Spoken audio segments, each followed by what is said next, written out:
أعوذ بالله من الشيطان الرجيم بسم الله الرحمن الرحيم رب اشرح لي صدري ويسر لي أمري واحلل عقدة من لساني يفقه قولي ربي يسر ولا تعسر وتمم بالخير آمين يا رب العالمين. In this lecture, we will start with the study of the status of ism. We will study the three forms of ism in regards to its status. And finally, we will focus on the status of singular asma. Let us revise what we have studied up until this point. We started with the study of the alphabet. We studied that an alphabet will be associated with certain symbols, which includes the symbol of sukoon and harakat. Harakat includes symbols like pesh, zer, zabar, or dhamma, kasra, fatha. We studied the difference between alif and hamza. Hamza will have a harakat or sukoon on it. Alif will have no harakat or sukoon on it. We studied that the combination of huruf and harakat, or the combination of alphabets and these symbols, make words. Meaningful words in Arabic are called kalima. There are three types of kalima in Arabic language. These are ism, fail, and harf. We started the study of ism. And we studied in ism that ism will include names, ism will include pronouns, and ism will include sifat or adjectives. We further studied that for us to fully understand an ism, or for us to be able to use an ism in a sentence, we need to know four characteristics about an ism. These include the gender of an ism, and when we think of gender, we should think masculine or feminine. The second is the number of the ism, and from the standpoint of number, an ism can either be singular, dual, or plural. We need to know the capacity of the ism, and from the standpoint of capacity, an ism will either be definite or marifa, or indefinite or nakra. And finally, we need to know the status of the ism, which inshallah we will be studying in this lecture. To recap the first three characteristics of ism, the first one is gender. From the standpoint of gender, an ism can be masculine or feminine.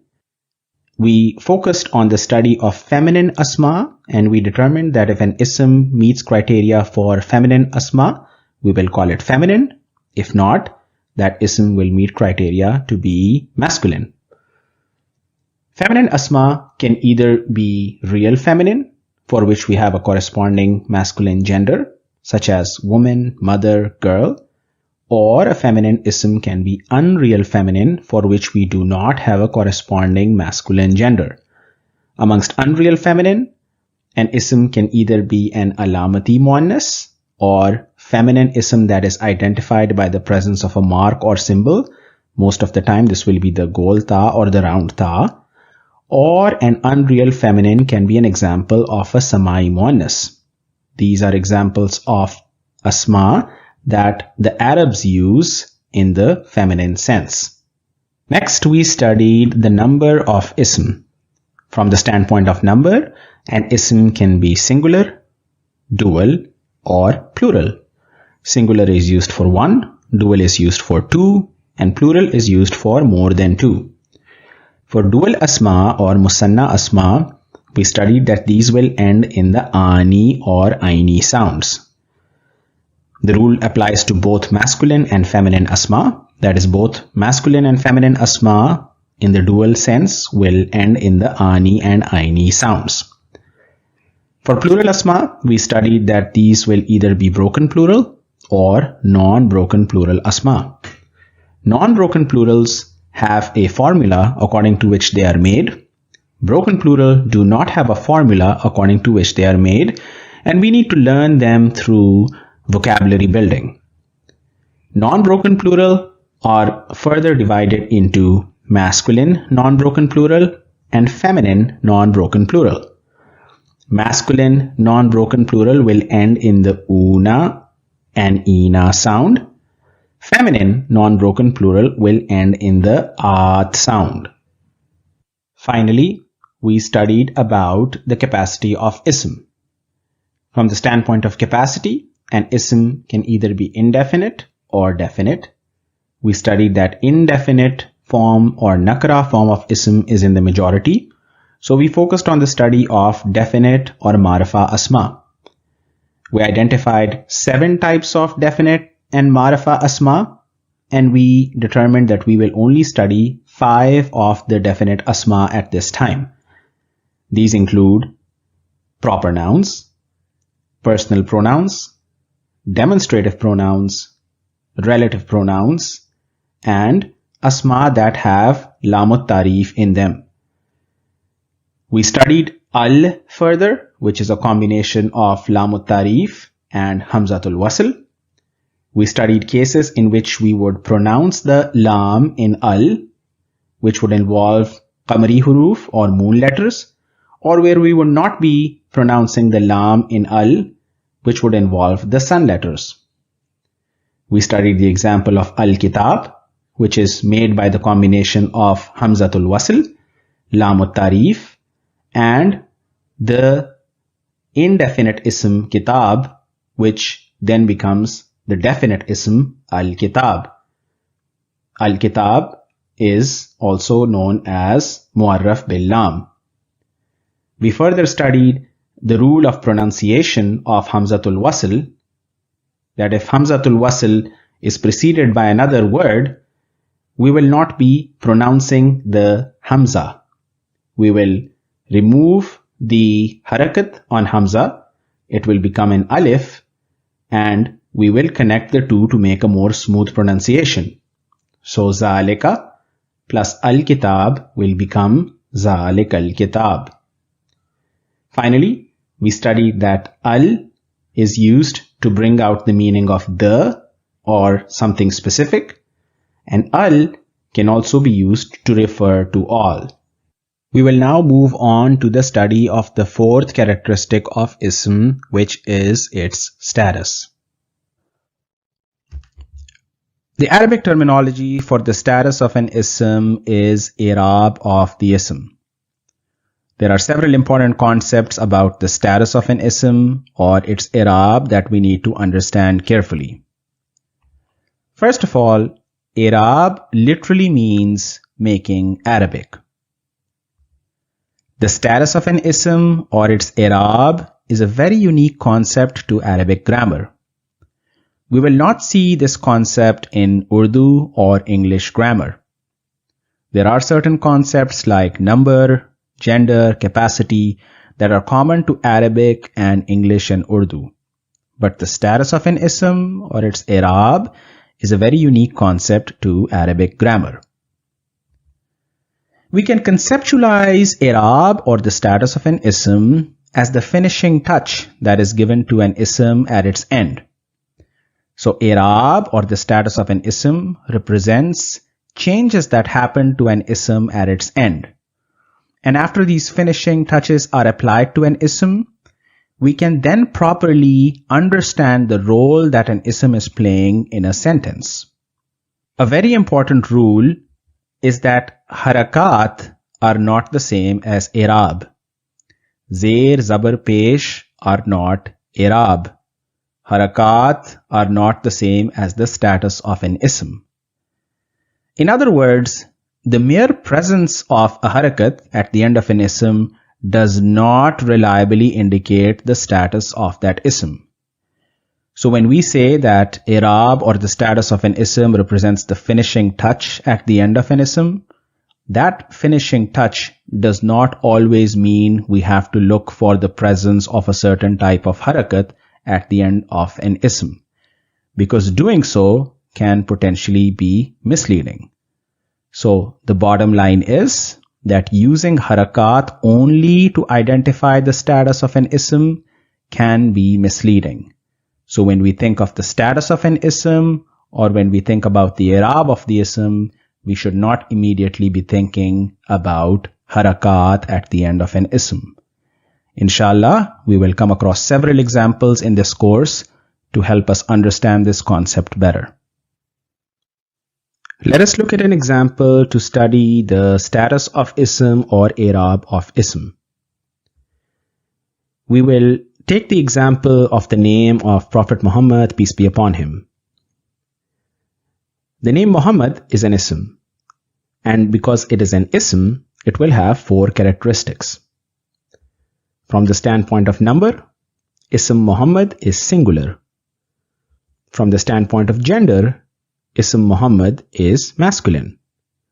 From the standpoint of capacity, ism Muhammad is definite because it refers to a particular person, and we will determine the grammatical status of ism Muhammad. In this particular form, the name Muhammad has no grammatical status. In other words, in this particular form, ism Muhammad has no i'rab. If we recall, i'rab or the status of an ism represents changes that occur at the end of the ism, or i'rab or the status of an ism represent the finishing touch that is given to an ism at its end. In this particular form, ism Muhammad does not have any finishing touch at the end or no particular changes that we see towards the end of the ism. So we will conclude that in this particular form, we do not know the status of the ism Muhammad. However, whenever ism Muhammad will be used in the Arabic text, it will always have a status, and we will therefore always know its i'rab. So at least we can conclude that in this particular form, this particular form, this particular form, and this particular form, ism Muhammad does not have a grammatical status.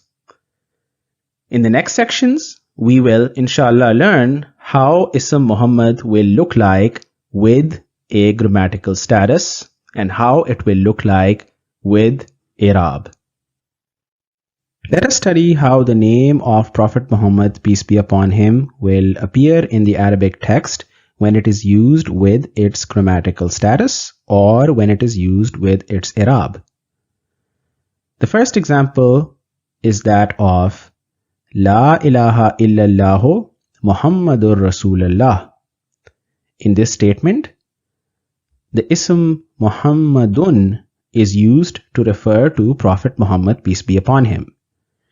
If we compare Muhammadun to ism Muhammad, we can tell that in Muhammadun there is a finishing touch at the end of the ism, or there are changes that have occurred at the end of ism Muhammad to make it Muhammadun.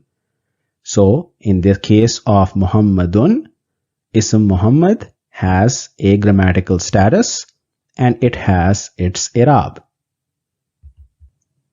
In the next example, we have Ashhadu an la ilaha illallah wa ashhadu anna Muhammadan abduhu wa rasuluhu. If we look at this statement, we use ism Muhammadan. We use Muhammadan to refer to the same person, that is, Prophet Muhammad, peace be upon him. So in the top example, we are using Muhammadun to refer to Prophet Muhammad, peace be upon him. And in the second example, we are using Muhammadan to refer to Prophet Muhammad, peace be upon him. Again, if we look at Muhammadan and compare it to ism Muhammad, we will see that at the end of Muhammadan, there are finishing touches or changes that have been applied to make ism Muhammad into Muhammadan. So, in the case of ism Muhammadan, we have a grammatical status assigned to it, or we have i'rab assigned to it.